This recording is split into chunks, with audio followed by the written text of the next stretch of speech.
Good afternoon, everyone. Thank you for joining us on this cold Vermont day, but it's beautiful outside, right? Even if it's a little cold. I want to welcome you all to the second Burack lecture this academic year. And tonight's lecture is one of 4 lectures in this year's presidential lecture series. Our lecture series is really designed to highlight a specific theme each academic year. And this year, we're focusing on the examination of free speech through the lenses of law, technology, science, and sociology. We are fortunate that generous donors have established an endowment to make these lectures possible. And this evening's lecture is supported by the generosity of both Dan and Carol Burack. I'm delighted to see our campus community here and our larger Vermont community at these special events and really participating in educational opportunities that are useful and meaningful to all of us with extraordinary speakers in this expert area of free speech. These speakers are coming to Vermont in spite of snowstorms and making it really to share their expertise and to push us to think outside of our comfort zone. So I so appreciate the speaker we have this evening. We are most fortunate to have Sigal Ben-Porath here, and Dean Bryn Gifford has the honor of introducing her as we really think about how universities can foster free speech, promote inclusion, and really renew democracy. No small task as we navigate new territory with the transitions in Washington. So thank you so much, Dr. Ben-Porath, for being here, and Bryn, if you want to introduce her. And thank you all for being here.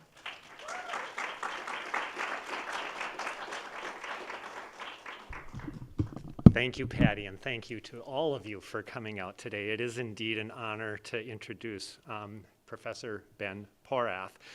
She is the presidential professor at the University of Pennsylvania. She writes widely about democracy, about democratic theory, and about democratic practice. And she's especially interested in the ways in which schools and colleges can both sustain and advance democracy.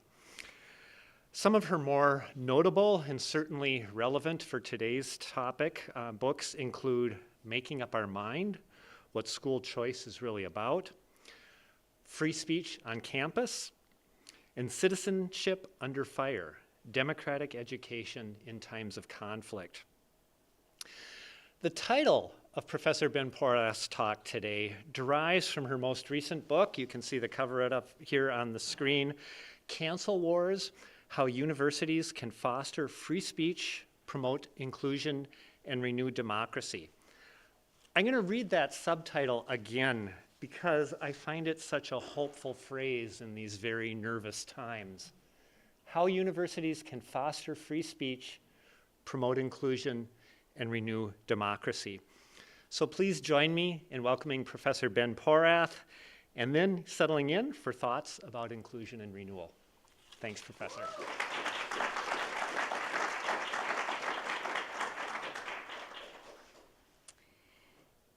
Thank you so much for the introduction and for the opportunity to connect with your community. I really appreciate everyone coming out on what for me is a very cold day.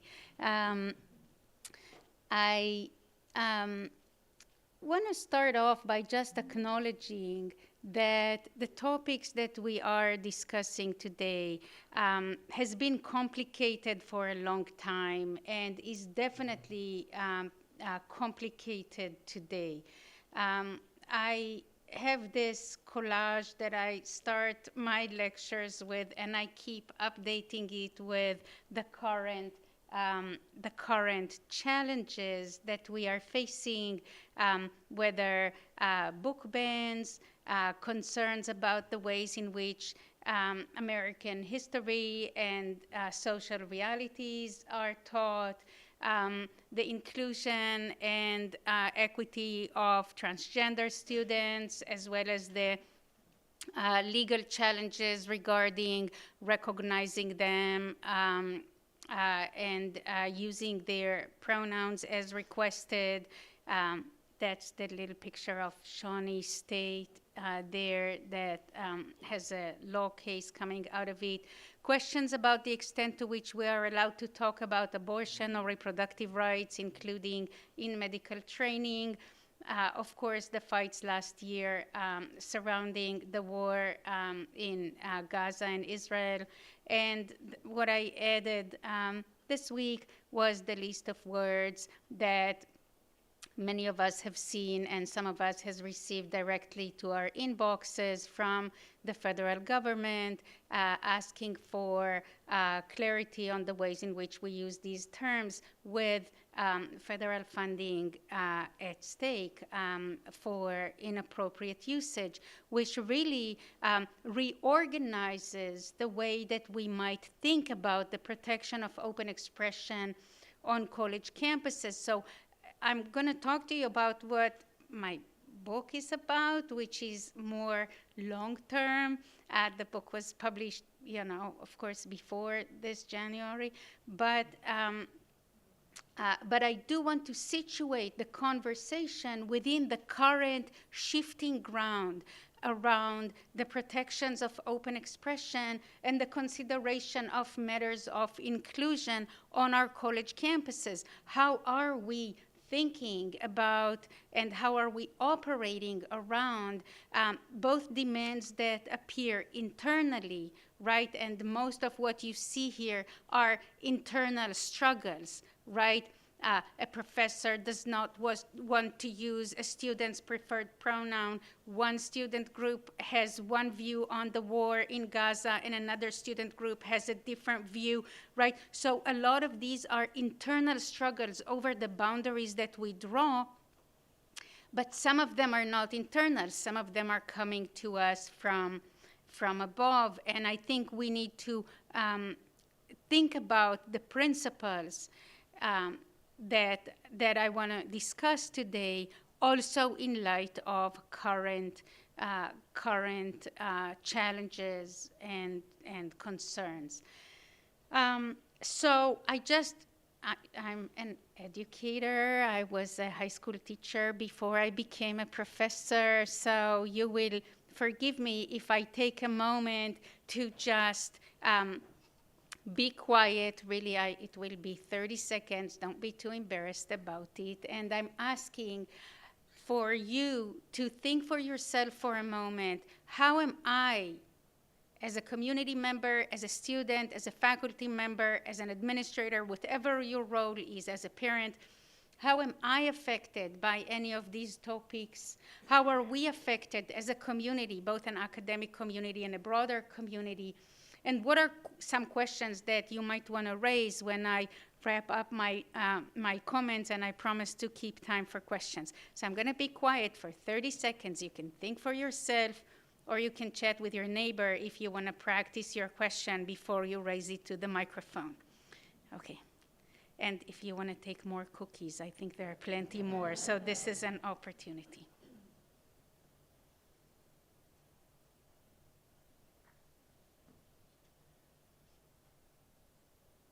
Oh, you all are going to be quiet. You can try your voice if you want.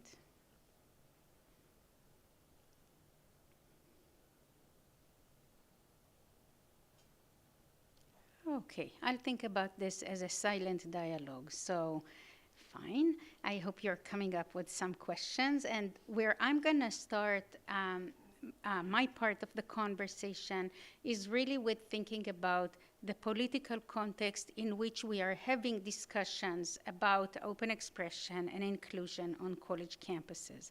So first of all, as I'm sure you've noticed, we are living in a very polarized era. Polarization is affecting many democracies, not just the United States. We are seeing that both elected officials and the public are polarizing. There's a big fight in political science over who started it, but I'm not going to worry about that for our purpose.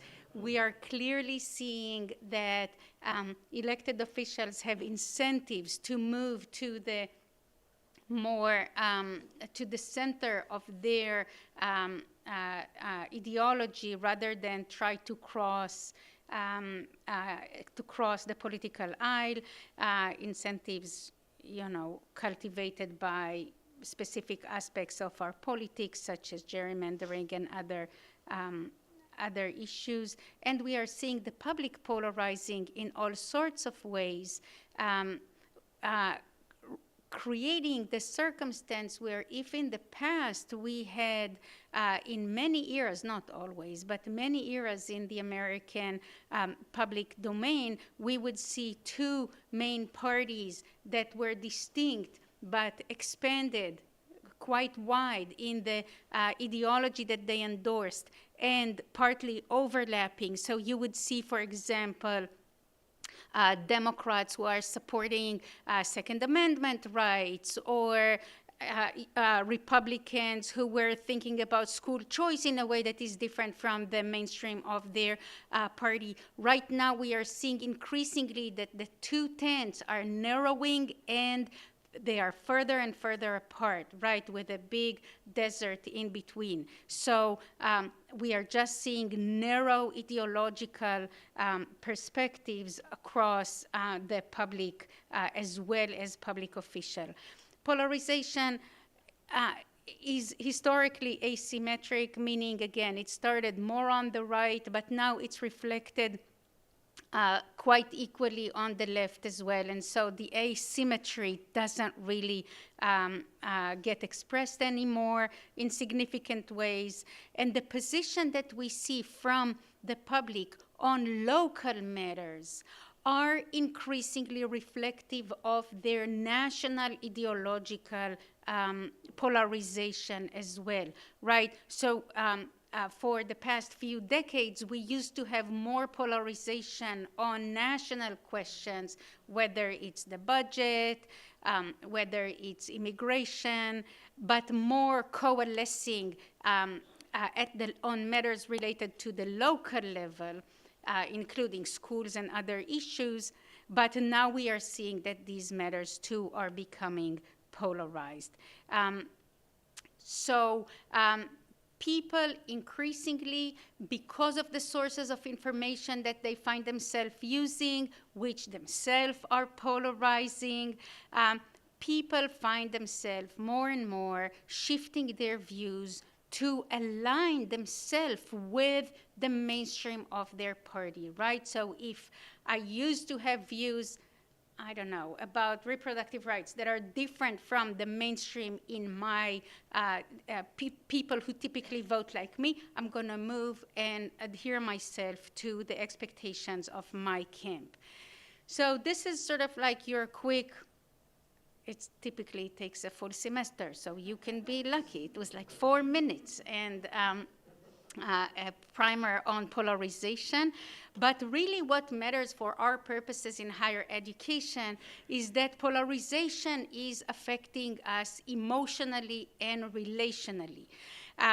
We are increasingly finding ourselves endorsing negative views about the outgroup. People who don't vote like me, and I'm quoting from a fairly recent poll, people who don't vote like me, I will tend to think about them as unintelligent, lazy, and acting in bad faith, right? So these are typical views, again, coming from both of the main sides, right? We think about people who are different from us ideologically as just not good people. And so we increasingly don't want to be neighbors with them, co-workers with them, God forbid, dorm mates with them. So increasingly we are finding ourselves, we don't want to marry into their lot, right? So increasingly we are finding ourselves ideologically distant and distant in other ways, socially, geographically, and even, according to very recent data, professionally. Different professions are becoming more typified by specific ideologies. And And so with all of these differences, of course, we would find ourselves demanding that people who vote like us should be like us in all sorts of ways. Their views need to really be tightened to adhere to our expectations. All of this is affecting us in all sorts of ways, political and social, but what I want to focus on really is the way in which it is addressing us, affecting us in the context of open expression.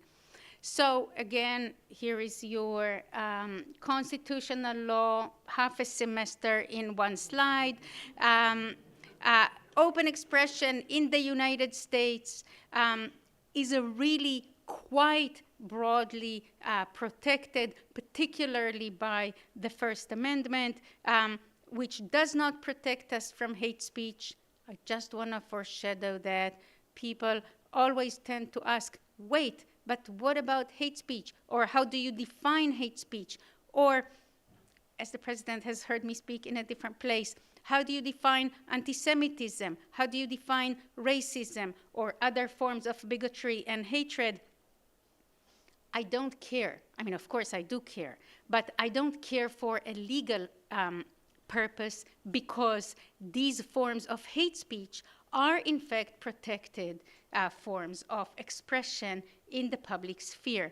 We have few limits on lies, stolen valor. I mean, there are few limits on lies, although not by elected officials. They are allowed to lie. This was a legal comment. It wasn't a political comment. Few boundaries around harassment, and there is actually this ground on my third bullet point on harassment is shifting as we speak, because up until a few weeks ago, how we define groups protected from harassment has been one way, and now I'm not sure exactly how it's shifting, but it is shifting. For example, Title IX used to protect transgender folks and seems to not be interpreted as protecting them anymore for civil rights litigation. And then there are a couple other things, right? So speech broadly is protected quite widely in the American public sphere. But on campus, we have a different set of boundaries. And this is something that's really crucial for us always to remember. And okay, maybe I shouldn't say now more than ever, because it's always more than ever. So it's really just super important to keep in mind that higher education institutions, both public and private, are mission-driven institutions.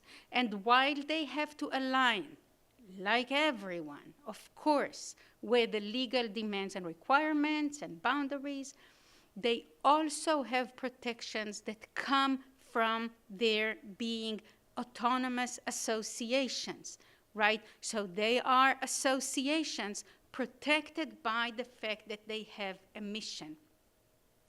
And I'm not a lawyer, did I mention this? I'm a philosopher, but this comment is in fact both legal and also socio-political, right? It's important for us to keep in mind that we are institutions that are meant to serve the public good in concrete ways, right? And we need to defend our capacity to do that to the best extent possible. So we are mission-driven institutions. Our focus is on both research and teaching and learning, and there's a different mix for different institutions, right? Community colleges do one thing, flagship universities do a different thing. So there are different mixes of these, but teaching and learning as well as research is part of our goal. And both our instructors, tenured and otherwise, and our students are protected by some level of protection coming from academic freedom and responsibility. So again, lots of different groups in this last sentence and different levels of protection. But broadly speaking, our speech in this context is protected from speech in the public square, okay? This is democracy, this is campus. Two different things, right? And it's something to keep in mind as we dive into the impact of polarization on our college campuses. Basically, when I talk about the cancel wars, what I'm talking about is how in a polarized country, we are struggling over the boundaries of expression on our campuses, right? What does it look like when in a higher education institution that has its own rules and its own protections, as I was just trying to argue, a polarized community, both within campus and beyond campus, is struggling over what you can permissibly say, right? What can you permissibly say? What are the boundaries of what should be voiced on campus? So we've already noted, bless you, that policy restrictions and cultural expectations are continuously shifting, and they are surely shifting when we shift from one administration to the next. We are seeing that the trust we have in institutions, governmental institutions and higher education institutions, is reduced by polarization, which really causes this struggle over authority, right? So if in eras of higher trust, you can delegate some of your questions to be resolved by who you see as authority figures, as institutions who may know better what is the appropriate boundary to draw, whether it's going to be the judiciary, it's going to be the media, it's going to be experts in higher education. All of these are now being questioned by people who suspect that they might represent the wrong from their perspective, ideological view. And so with the demand for adherence that we talked about, and with the reduced trust in institutions, we are finding ourselves really somewhat at sea, right? Somewhat at a loss in regards to how we can resolve questions about the boundaries. Can we talk about diversity and inclusion?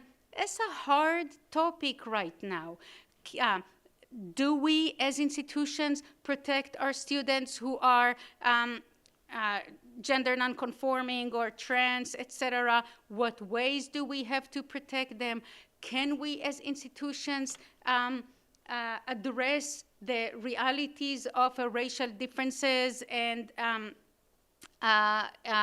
racial context people come from on our campuses? It's an open question, right? And it's hard to know who we are turning to for a response. So, of course, I mentioned in passing that polarization is stacked across geographies and professions and ideologies. One of the aspects that is exacerbating our polarization is also our levels of education. We find ourselves also drawn to different ideological camps by our level of education, which really puts both schools and higher education institutions at the crosshair of much of this debate. That was true last year, which is when these pictures were taken. And it's true this year, and I also want to note that it was true in 1908 when Teddy Roosevelt claimed that colleges are not properly preparing people for their lives. They are too sensitive to take part in the rough hurly-burly of the actual work of the world, and they are turning out mollycoddles, which I think means something that's not good.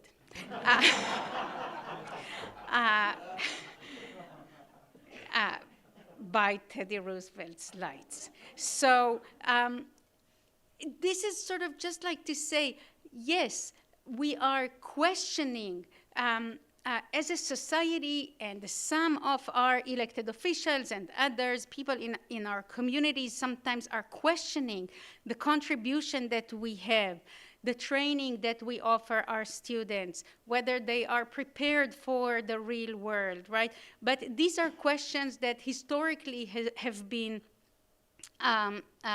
present and challenging us for a very long time.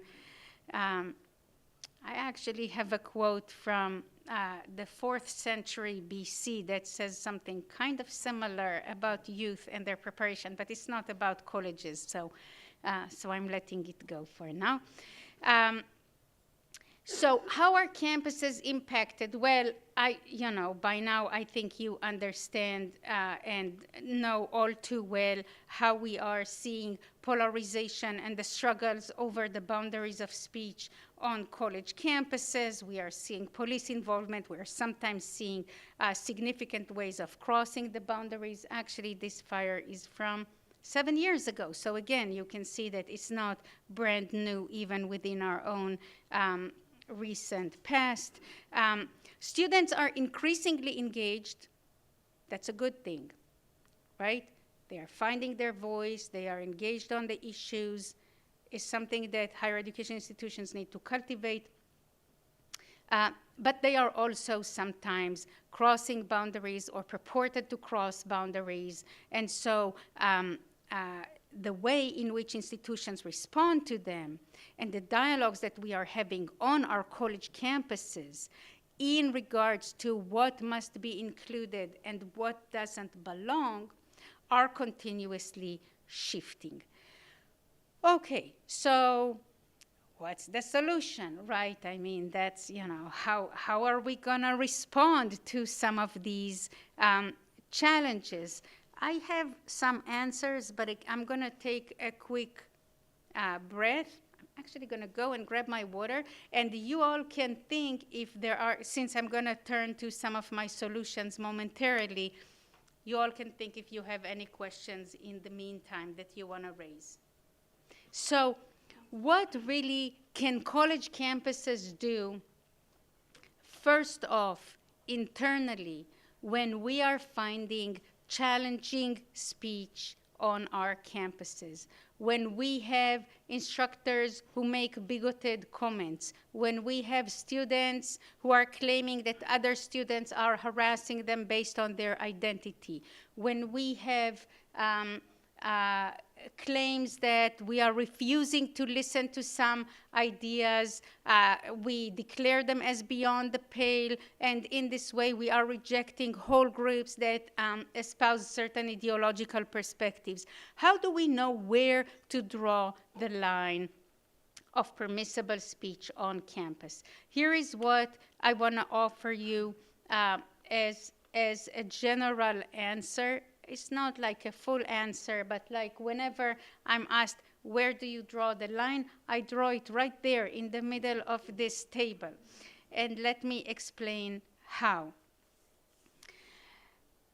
The general effort that I'm trying to engage in here and also in practice on my and other campuses is to identify the forms of safety that are necessary for an open conversation to unfold, right? So so I'll explain my words here and then I'll sort of like riff on them for a moment. My general claim is that we should endorse an atmosphere that espouses intellectual risks but rejects dignitary risks, right? This is sort of like the distinction that I'm trying to draw here. Philosophers love distinctions. So this is the distinction I'm trying to draw here, and then to enact based on both, as I noted, legal requirements and also on mission-based expectations that we should have from our institutions. So this is basically what this means. Sometimes students are criticized as being coddled or as expecting safe spaces, and we have an ongoing debate in academia around matters of safety. What kind of safety do we need to offer? To what extent does a demand for safety actually represent an overly protective stance, a stance that treats students as fragile rather than as people with voice who want to express their opinions and who can grow and learn from some hurly-burly, right? From some challenges, some conflicts. The struggle in a lot of the public debate on this has been between those who say, well, students should dive right in. They should listen to all different opinions. If something seems to them inappropriate, they should just offer a counter-argument. They should present their own perspective instead of, I don't know, crying or whatever it is that people envision students as doing. And on the other hand, there are those who claim, well, we are learning institutions, we got to create, and also this university, like mine, is also a home for our students. They live here, many of them. So we need to create the conditions where people can live normally and can really feel themselves as part of this community in a robust way. So what I'm trying to do here is really to accept both of these arguments, right? What I'm trying to say is that our goal as higher education institutions, as institutions that are committed to open inquiry, which really require us to protect very broad range of expression on our campuses. What we need to do is to create the conditions where we can protect a broad scope of speech within a context that allows everyone not only just to not be censored, but to really, in practice, to use their voices, what I've been trying to get you all to do, and you haven't taken it up yet, but you will. There's a microphone right there, and you're going to do it. I trust you. So the idea is that if we only just do what the First Amendment requires Congress and public institutions to do, which is to not censor speech based on its content or viewpoint, that's insufficient for higher education institutions, because what we need is not just not to censor. We need to make sure that people not only actually can speak and are speaking, but also that somebody is listening to them and that they are heard. Because the point of our work is actually the dialogue, the good conversation. Without it, maybe we are abiding by the law, which is super important, but we're not doing our work. We are not actually abiding by our mission. So the overall idea is that we need to create conditions that are safe from dignitary risks, meaning the climate and conditions in our classrooms and in our dorms and on our campuses, where people know that when they want to say something, they are going to be considered equal contributors to the conversation. They are going to know not just sort of like this general thing that they belong, which is a good thing, but they are going to know that they are benefiting from a moral equality of voice, right? They really do have something to contribute, even if they are still learning and what they say, even maybe it's completely misguided or is based on some wrong assumptions, it doesn't matter. We treat them as knowers and as somebody who is here to learn and to grow and to know, and it doesn't matter who they are, especially in the context of identity. It doesn't matter their gender or race or background. It doesn't matter what their ideologies or upbringing or class. What they come to contribute here, to learn and to teach us in some instances, is the point. And so dignitary safety, for me, is actually expanding the scope of speech because it allows more people to voice their views and to be heard. And yes, it does sometimes mean that some perspectives are not welcome. It doesn't mean that we are going to censor them. But it does mean that if, okay, I'll give you my favorite example and then I'll move on. Like, I had a student in my class, a guy, that's a number of years back, who made a passionate claim that women are not as smart as men. They have smaller brains, which is true, by the way. We also are shorter.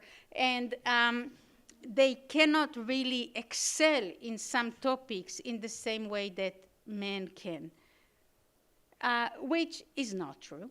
And also is not smart, because I'm grading your paper.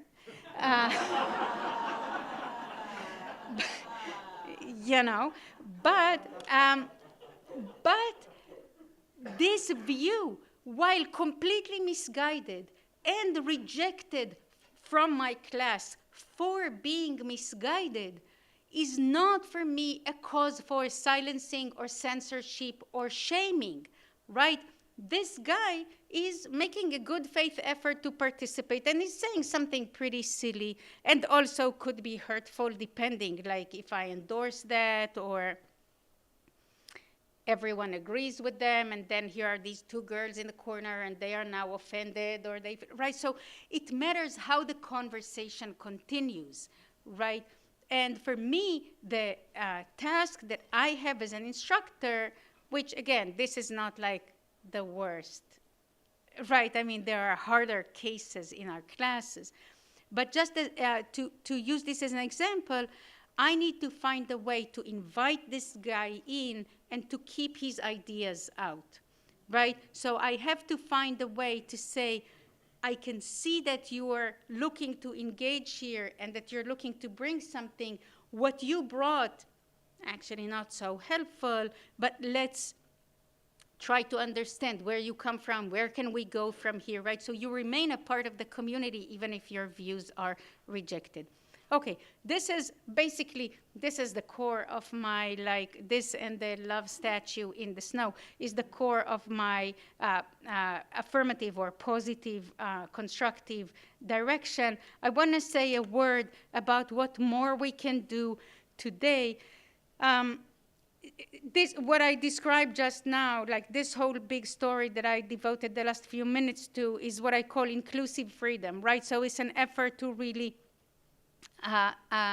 endorse both open expression and inclusion at the same time. What more can we do?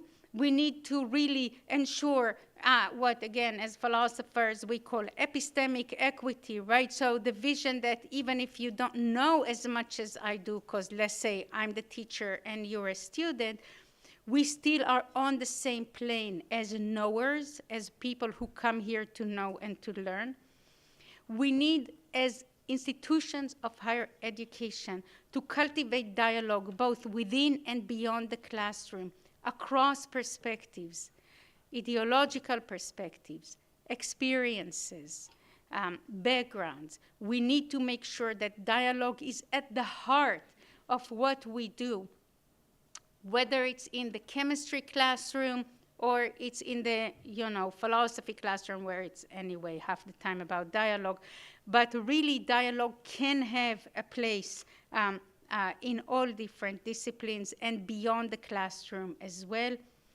And we need to cultivate trust in knowledge. Okay, this is like the last point on this slide. I think maybe I have one other one. But it's really so important. Learning together is a main way to to cultivate trust in institutions, and especially in institutions that are focused on developing knowledge. The sources of information are too varied right now. It's only by participating in a process of discovery and inquiry together that we can know that different people are in fact contributing and that the knowledge is well grounded. What about right now? Okay, what about right now? So all of what I said now has got to be a part of how we communicate the importance of higher education. How we, when we are deans and presidents, how we, when we are faculty or students or community members, communicate what higher education is for. We have a public contribution to make, and we have to be vocal about it. We have to look for ways to maintain our autonomy. We cannot do our work if we are not autonomous and governing our own work. There is, of course, this autonomy is going to be somewhat porous. You know, public institutions are affected by decisions made in Burlington, decisions made in the state senate and in the or the state elected bodies in the Washington elected bodies. But if we don't have a control of the boundaries of research, the topics that we inquire and study, we cannot really make the contribution that we are looking to make. Dialogue, as I already said, and contributing to the development of trust. So all of this really is coming to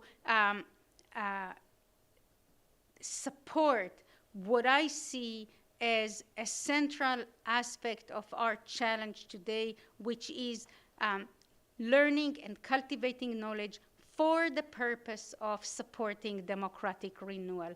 And I recognize that democracy today, as it has been in the past, can be understood in different ways by different people. It can be interpreted as the aggregate outcome of election results or of other views that we can see in public. But democracy really means also being able to talk to each other across our differences and making policy that is reasonably acceptable to all across our differences. Policy that is explained and reasoned, including to those who don't support it. And I think to get there, really the core aspect that we can contribute as higher education institutions is the cultivation of knowledge that is based on these three starting questions that I'm offering you. What is it that we share? We in our classroom, we in our campus community, we across this city. What is it that we already share? We share maybe some knowledge, we share some interest, values, we share commitments. What is it that we share? What do we already know? What are some shared foundations of knowledge that we can stand on together? And what do we want to know, which is a process that we are going to participate in together in order to continue to grow. And with this, I stop, and I welcome your questions, hopefully here, and also later on. This is my email. Thank you.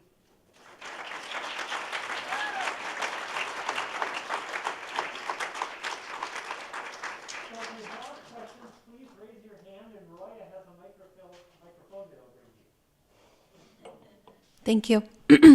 Hello, my name is Carly Duran Merero. I use she, they pronouns. I really appreciate this topic. I think it's primary and essential right now. My question for you, and maybe it's just your thoughts and ideas, but I'm curious about the ways in which, as this first prompt that you offer us, what do we share, right? As a product of, I'm gonna get real academic, but as a product of hegemony, right? As a controlling force of hegemony. How do we engage now with the impending federal and with as I come, I know I am knower and I am knowledge, and I hope that the faculty that I engage with are in that as well. But the limits to which our hegemony controls the nature of the conversation itself, right? Sorry, I'm curious, you have me thinking. No, this is a great question. I really appreciate it. And appreciate sort of like the challenge. What do we share across difference? I think particularly, as you are noting, across difference in power, and more broadly, as I was trying to indicate, across ideological difference. For me, first of all, I would say, okay, so I have a couple of things. It's a challenging question which I'm facing oftentimes around the dinner table and also in classrooms and other contexts where I teach and speak. What is it that we share in terms of a vision? It's not always clear. I think the question needs to remain live. That, for me, is the main issue. The difficulty that you are noting, and it's a true difficulty,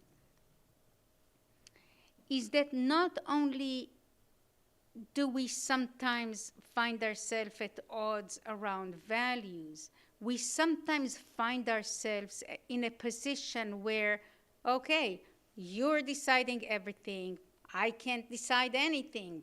What is it that we share? I'm doing what you're telling me to do. It's not a big sharing, right? I mean, it's not actually an exchange. And for me, and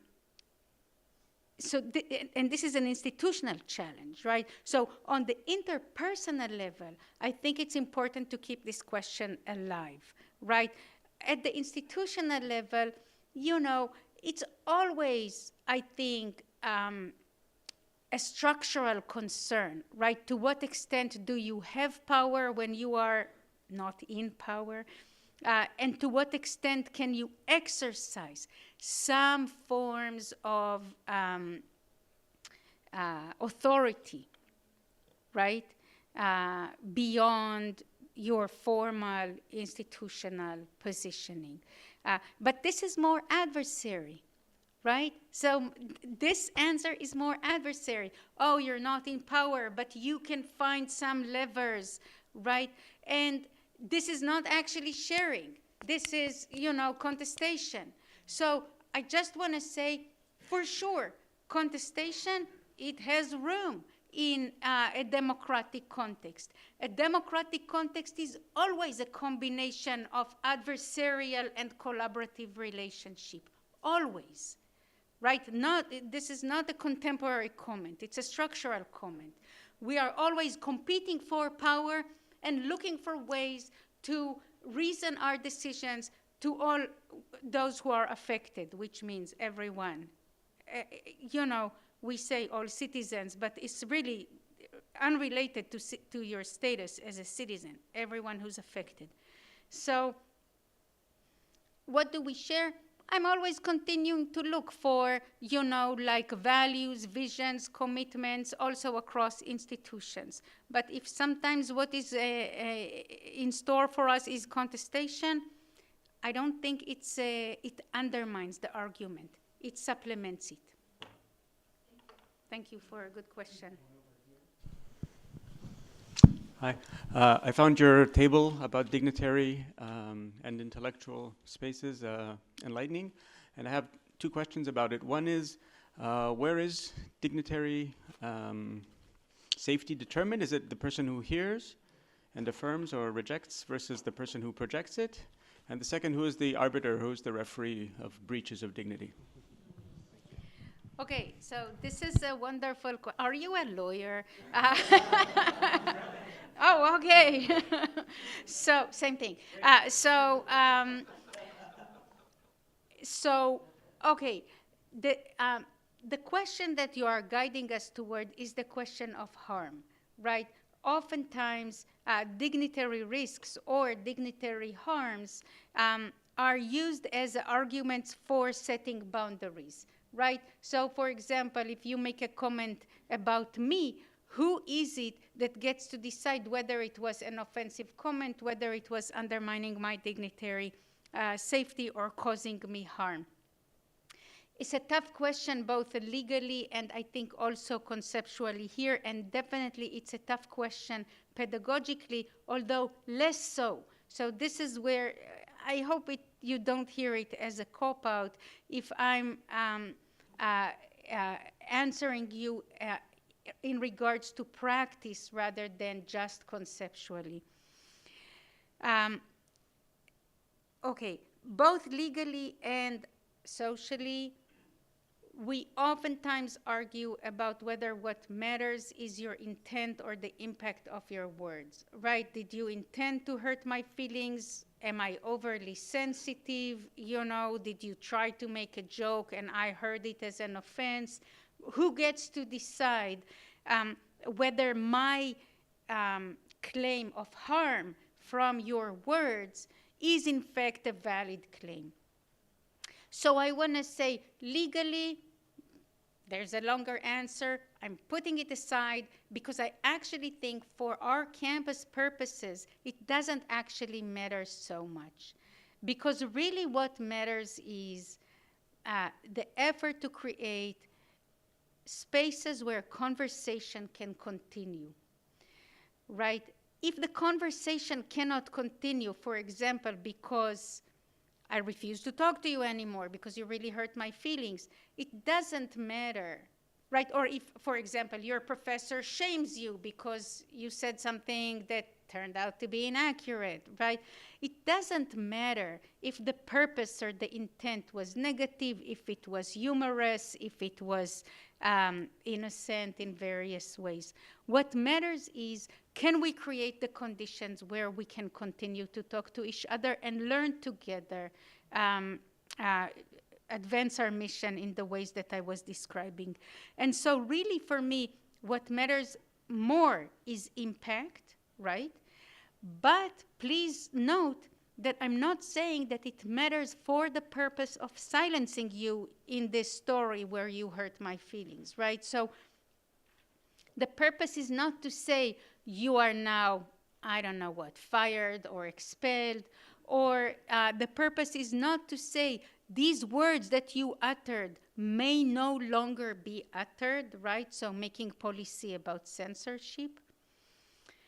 The purpose of acknowledging my pain as a result of your words is to look for a way forward, which can be all sorts of things, right? I mean, so that's going to be, I mean, you know, it depends on the context, although that's how my former president lost her job, is by saying that, but in a congressional hearing. But the necessity of acknowledging the context, I mean, she was right. She was answering the wrong question, but she was right. The effort to decide how we move forward, both as you and me in the story and as a community, necessitates recognizing my pain in this story and then deciding what to do about it, right? Luckily, as higher education institutions, we have way more tools than line drawing and then firing people, or, you know, or making policy that silences people. We have a lot of tools, you know, we can, I mean, we can surely punish people in all sorts of ways if that's called for, but we can also say, look, can we mediate this disagreement? Can we, you know, in my class, okay, in my class, one student said something offensive to the next student, and it sounded like they were saying they were making a racist comment. I don't think that's how they meant it last semester, but it did come out like that, okay? So what do I do now? Of course, there is no room for racism in my class, right? Is this person a racist? Did they mean it this way? that's how it was heard, and that's what matters. So I need to come back, and I actually didn't address it in the moment. I wasn't sure I heard it. I was busy doing, like my thing. But it stayed with me, okay? So now I'm coming back to class next week, and I'm like, there was a comment that was made, and we need to get back to it, right? So I can still do something, right? I can talk to this person outside of class. What did you mean? I mean, did you mean what I heard you say? Can you talk to this person? They were hurt, right? So we can do all sorts of things. For me, dignitary safety is preserved if the conversation can continue moving forward. And that's the main thing. And it is based on acknowledging harm, even when harm was not intended, and maybe even in the eyes of some imaginary reasonable person, it's not justified. Why are you crying? You have no reason to cry. So what? I am still crying. So you can make fun of me, or you can look for a solution, right? I'm calling for looking for a solution that involves me, the harmed person, and in the process moving forward. One right here. Yeah. Thank you. That was an excellent answer. My name is Megan Emery, and I was listening to WBUR On Point interview with Timothy Snyder and Yes. Lisa Feldman Barrett about authoritarianism. And Professor Barrett is a professor of psychology at Northeastern. Timothy Snyder's at Yale. He's an historian. But what Professor Barrett had to say comes back to the internal policing that we do, where there is a huge mental, psychological load to actually say something that exposes us, to engage in that very difficult process of dialogue with people that we don't necessarily agree with, or we don't know what they're going to say in response. And so that internal policing where we avoid uncomfortable topics and conversations. I just wanted to have you address that. Thank you. Right. Thank you, Megan. And I think there is one other question over here that maybe we'll get to next year.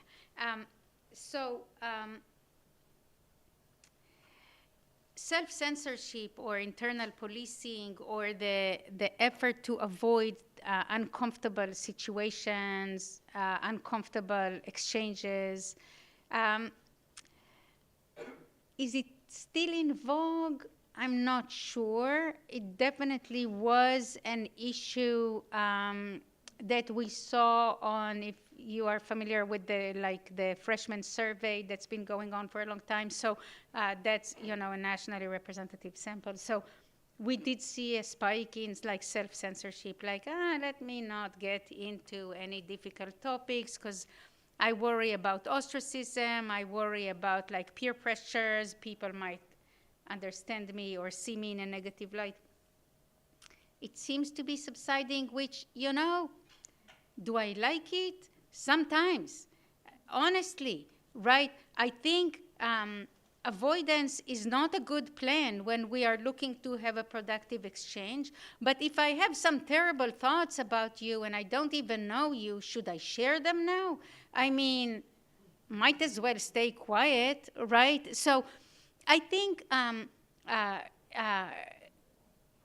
politeness, norms of conversation, guardrails, they're not always a bad thing, Not everything that I have to say is going to be a productive contribution to the conversation, right? So at some point, self-censorship, I'm like, tell me more. Self-censorship about what, So that's one thing. Slightly joking, but not entirely.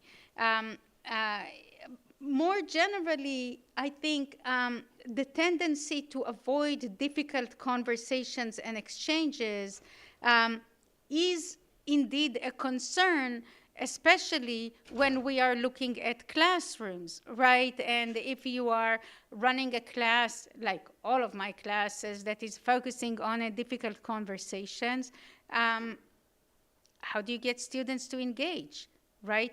So this is my jam, right? Because this really is mostly based on a good pedagogical practice, right? So what I'm talking about now is not in democracy, like Tim Snyder, so it's not in the general democratic exchange. It's the classroom or other campus exchange. We know how to do that. There's so many good tools. I have my students talk to each other first quietly. I have them write down without signing some of their answers, and then they have to pass around the papers or put them in a hat and then read somebody else's. I give extra credit to students who cite something that they heard from a peer in class in their final papers, to show that I value that you're learning from each other. So these are like small things, but they work. We have amazing platforms now for productive like pre-class online discussion. Students hate them, I know. But sometimes it helps you prepare comments that you can then feel more confident to make in class if you're otherwise silent. So how to do it in class? Oh my gosh, million resources on that. How to do it in a democracy? Harder, but I think if we do it, first of all, in kindergarten and elementary school and middle school and high school, if we do it more, we can really help, and of course in college, we can really train people in what my man John Dewey calls like the habits of mind of democracy, right? So there's a big bust of him next to my office, which is why he is my man. So I don't know, somebody donated it. So, right, you need democracy, again, as John Dewey says, is a mode of associated living. It's not just the structure of our institutions or the fact of elections, which is important, but it's not enough. So to have this exchange, to not silence ourselves, to not retreat, to not only just talk to people who I assume already agree with me, is something that you need to practice. And where best to practice it, if not in class? Min Lee, a professor of political theory and political science at University of Vermont. Glad you mentioned John Dewey, because he's a graduate of UVM, class of 1879. And I was just... It's not a coincidence, yes. I was just wondering if you have any cases in mind where universities have exemplified promoting civil dialogue that endorses dignitary safety while not compromising on intellectual risk. Here at UVM, for example, we're pioneering a civic engagement minor in the Honors College, and we have this presidential lecture series on freedom of speech and the global citizenship requirement for all undergraduate students. So I was wondering if there are any best practices you've noticed from other universities. Yes, wonderful. Thank you for this question. So I will say very briefly that I'm directing the dialogue program at Penn. I'm the faculty director for the program, which actually is similar to a minor, but it's open to students across all schools, nursing, business, engineering, the college, so you can take it as a minor regardless of your major. So I have various recommendations about, that are structural that I'm happy to share, but I won't do it here because, not everyone might be interested.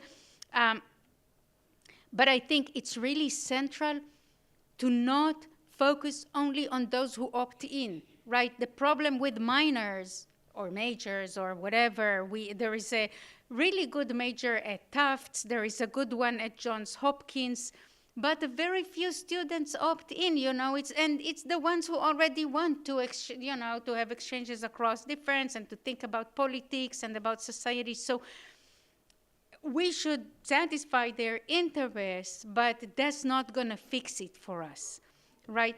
I think the way to fix it is to expand across the curriculum. And there are all sorts of ways of doing it. As I noted, the way that we are doing it is that we designate, or, in our program that it has the little minor, but we also support courses across the curriculum, 30 majors, that are dialogue-focused courses, right? And so students may take your biology class or in political science it's easier because, again, people opt into that. But they can take their fine arts class or their nursing class, and there the instructor has a support for organizing the course around dialogue across difference. You have to support training for instructors. It's necessary because a lot of instructors suffer from the problem that Megan was noting a moment ago. Let me not go there, right? I mean, do we want to run into problems? Do we want to find ourselves on Twitter? Let me tell you, not fun. So you want to avoid, right? So you need the backing from your leadership, and you need the training from pedagogical experts on your campus to do it effectively in your class. I also will mention one last school, which is Vanderbilt, where I think they really created a wonderful program that requires all freshmen to take a class that is called How to Be Human. And the class has various versions, so some of it is more for like the tech people, how to be human rather than a large language model or something. But it's really focusing on the notion of the diversity of identities and experiences and visions that we all have, and how we can maintain our humanity in the face of different challenges. Again, with the focus either on technology or on all sorts of other things, right? So I'm mentioning this because I think this is a great example of a structural change. The freshman seminar or the first year writing course is a vehicle that we've used at Penn as well, or other, like you said, global engagement, right? Other courses that are required across the curriculum, using them to really cultivate, not by content, right? You don't have to teach about dialogue. You need to teach how to dialogue through your area of interest across differences. And this is something that I think universities really are, high schools are the most important place, but number two, because everyone, or most people really go to high school. Fewer people go to college, right? But colleges, therefore, are the number two most important place where we can really do that. We can do our work well. We can enjoy it because we won't be scared or silence ourselves. And lo and behold, we can renew democracy as we do it, right? How lucky for us. Okay, it's time. I think. Oh. Got you. One more. What? We have one more back here. Hi, thank you. I appreciate it. My name's Aiden. So my question relates to the intellectual and dignitary safety model and kind of taking that like in a practical use case. Would this call for banning bad faith actors from campus? I'm thinking of like a comparison of the student you talked about who had these regressive views on women, but it came from like a place of good faith, that he was like, if I learned about this and I reasoned about this, at least from the way you described it, it sounded like, that he's like, if I reasoned about this, my views on this could change. Versus I'm thinking, and why I feel this is relevant, of someone like Charlie Kirk, whose job is to come to campuses, to like sit down, get clips of students so they can send it out online and people can say, oh, look at these like woke liberal college students who don't know anything. And his interest when he comes to campus is not to foster dialogue and to advance in any intellectual pursuits. It's to create that sort of like right-wing content mill. So would this framework call for banning someone like Kirk from coming and visiting a campus? Okay, this is a great question. Yeah, we're ending on with an easy one, right? um, it's a great question, and it's been a pressing question for a good while. So again, just so you know, there are good practices around it because it's not new. Still pressing, but not new. I want to distinguish between banning someone, which I don't think is a good plan, and really considering what's in it for you. You, the student who is making the invitation, right? And I think this is a part of how we need to think about our learning and advising processes, right? Our effort needs to be to really help students, as administrators and as faculty, to help, and as student leaders, to help people, clubs, student groups, etc., be thoughtful about what's in it for them, right? Because I know what's in it for the person you're inviting. He's selling books, he's selling, he's monetizing his YouTube channel. I mean, so there's definitely something in it for the person invited. Why are you in the business of giving him all of this free money? He's coming here for free, right? Because the benefit is elsewhere, right? So you need to think your time, your invitation, your, like the signage of the University of Vermont, your attention. All of these are economic, right? They are commodities for some people, right? And so you need to decide what you do with them. And it's not just students, it's the university as well. We need to, in more, also in official capacities, we need to think how we allocate our attention and our time between good faith or bad faith. It's sometimes really hard to distinguish, right? But also ideas, people who can promote, challenge, and advance our perspectives versus those who might not, right? Who are coming to advance their own careers or their own sort of like, as I said, channels or things like that, without really giving you anything in return. I just, again, want to emphasize, I supported on my campus inviting people who, for example, are opposed to vaccines. Why should we invite people who are making claims that are clearly in opposition to all accepted science and to, the medical school, nursing, public health? There is no reason. But I think there is a good reason, because these are views that need to be heard and considered for the purpose of shedding light on why it is that you might think otherwise. How can you make your case more effectively, right? So I think you need to be exposed to it, well, you especially, like as a nursing student or something like that, within the context of your professor, who I would assume understands the value of vaccines, but can help you sort of like have an exchange. Why do people hesitate about vaccines? What is it that drives them? What are their arguments, right? And having this exchange, I think, is good. But the person who is coming to speak against vaccine might have bad faith reasons. I don't know. I know what I am getting out of it, right? And so this is the question that you need to ask yourself, even if the speaker is free. What's in it for me? Why am I doing this? And I think this can really keep our campuses continuously engaged with diverse perspective of those who are looking to advance the same purposes and the same mission that we do.